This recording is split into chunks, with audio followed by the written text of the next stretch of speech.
understand, but then you did get a trim after the show. Well, yeah, of course. I get a weekly haircut, of course. Weekly? Yeah, weekly haircut. It's an interesting schedule. Yeah. I'm more of a, is it bi-weekly? That's every other week? Yeah, that is. I do get confused by the bi. Like, well, while we're contributing, semi-weekly would be twice. While we're contributing, I'm looking at 4 to 6 weeks, just when it gets a little bit too long and it's unmanageable. Just thought I would contribute 4 to 6. that. Now America knows all our hairs. Her hair's out 4 to 6. Yeah. But healthy enough to play in the Eagles-Cowboys game. Yes, it is. We got a jam-packed show for you on this Thursday morning. We're going to jump right in with some news out of Dallas. It is put up or shut up time for the Dallas Cowboys as they prepare for their biggest game of the season, Sunday, against the Philadelphia Eagles. Dak Prescott was limited in practice yesterday with a right shoulder injury that he suffered in last week's win over the Rams. How bad is it? Jason Garrett said that it's hard for Dak to function at this point. That's not great. Here's more from the head coach. He's as tough as they come. His physical toughness and mental toughness are on par with anybody I've been around, and that's just what he's all about. He handles success, he handles adversity, he handles issues as well as anybody. Yeah, Dak's going to play. You know, I think he's just resting up, getting to make sure everything is as right as it can be by game time. Dealt with some AC joints, and they were tough. I couldn't imagine having to throw with it. So, I mean, but I know Dak, I know his toughness. I know he'll play. All right, Nick, spin it forward to Sunday. How do you think this affects Zach in the Eagles game? Well, also Dak. Well, it could affect him substantially. It really depends on, is this an AC joint, in which case probably won't affect him much?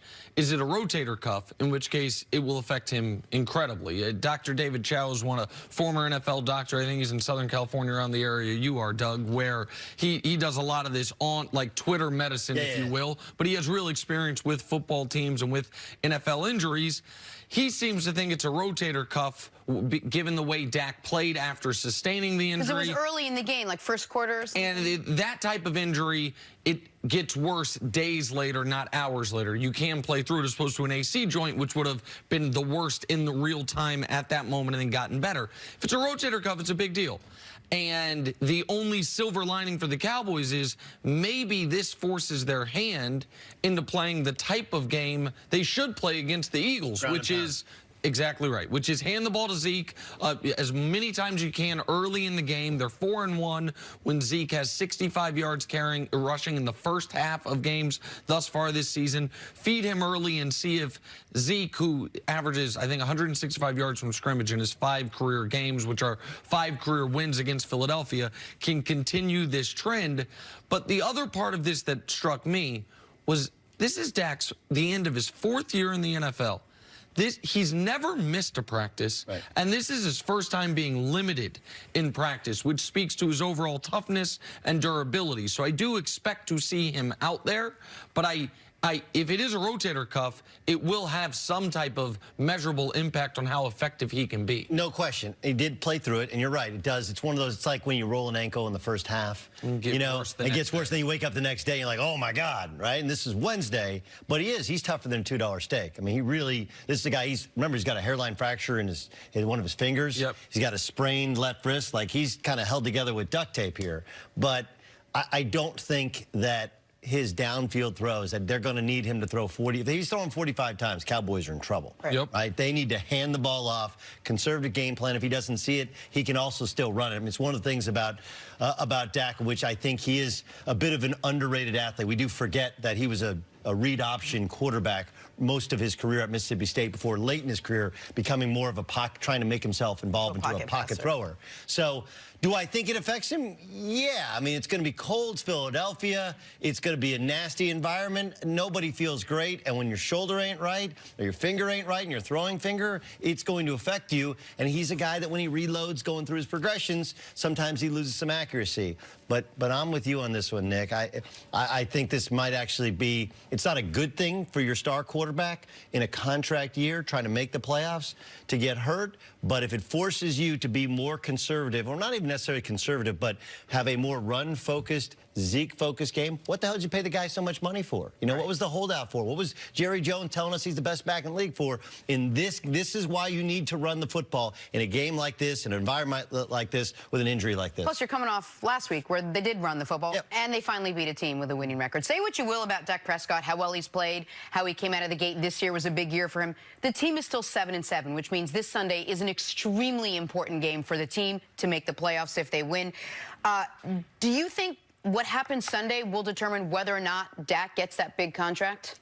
Dak's going to get a massive contract that the day he gets it, maybe the few days from when he gets it following, the biggest story on shows like this are going to be, did the Dallas Cowboys massively overpay for Dak Prescott? Like, that is going to happen.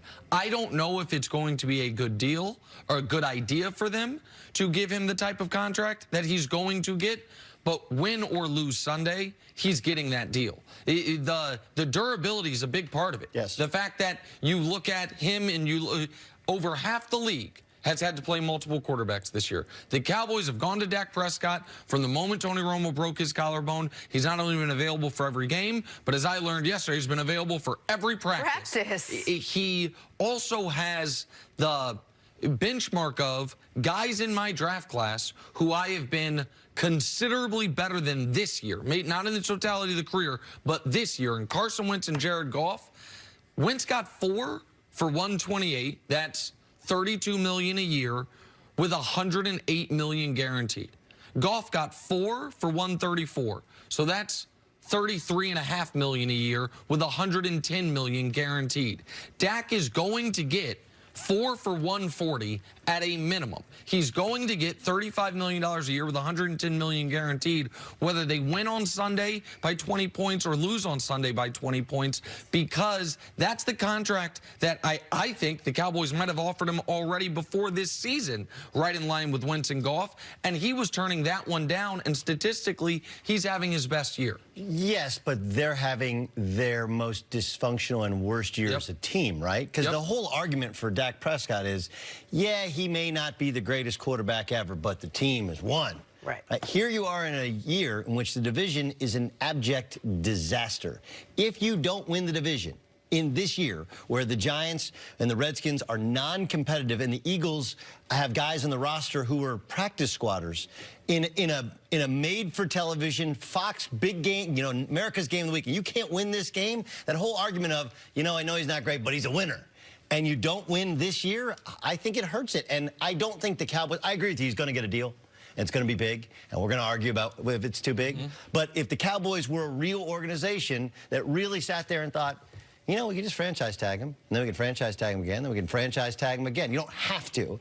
And I do think the size of the deal will depend upon whether or not he wins, and then how he does. Wins Sunday or wins the division? Well, if he doesn't win, he does win the division. Right. It's a wrap. And then you're like, well, look how many times he's won the division. 3 out of 4 years. He never hurt. You know, he has no off-the-field nonsense that anybody, you know, in Dallas has had. Quarterbacks generally don't have, but Dallas has had.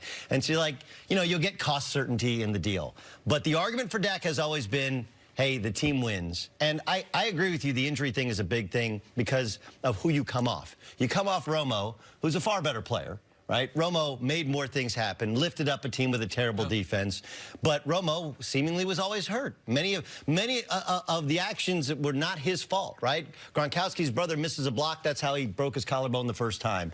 The broken back that essentially led to Dak becoming the quarterback. But it was always some nagging thing with Romo where this guy just finds a way to get on the field and compete every Sunday. Let me say one more thing in defense of the Cowboys, because I don't think they should give him this deal. And I think they're going to give him this deal. Every team gives this quarterback this deal. You said if they were a real, no organization has shown the stomach to do what I thought the Rams might. I thought the Rams with Goff, I thought they were going to maybe hold off. No organization has done what I would encourage them to do, which is when you have a quarterback that in your heart of hearts, you know he's good, but he's not great, to say we are not paying him like he's great. The Rams were close to doing it, and then the last moment they're like, no, Goff will give you all the money, and they're going to regret that forever. Right. So if you're the Cowboys and you see Goff, but they would have to be the first team to. Right, sorry, no, I think the Tampa will do it with Jameis. right? Tampa is going, and I understand it's a different situation. Okay, he's had off the field nonsense. He throws out picks, right? Like Oprah gives out cars. Yeah, but even Jameis might get in with all the off the field stuff and all the interceptions. Even they might say this year, let's give him one. Yeah, but it's like a 1 or 2 more year deal. I just look, we're comparing to a bad contract, and as much as you said he's been better this year than Goff, I'd agree with you. Than Wentz, I probably agree with you. We could argue that one. He's never been a true MVP candidate late in the year. I agree, which Goff was like what Wentz was going to. And say what you want about Goff, and I agree that's a bad contract. I don't understand why the Rams did it. They did the exact same thing with Gurley. With Gurley, and they're paying for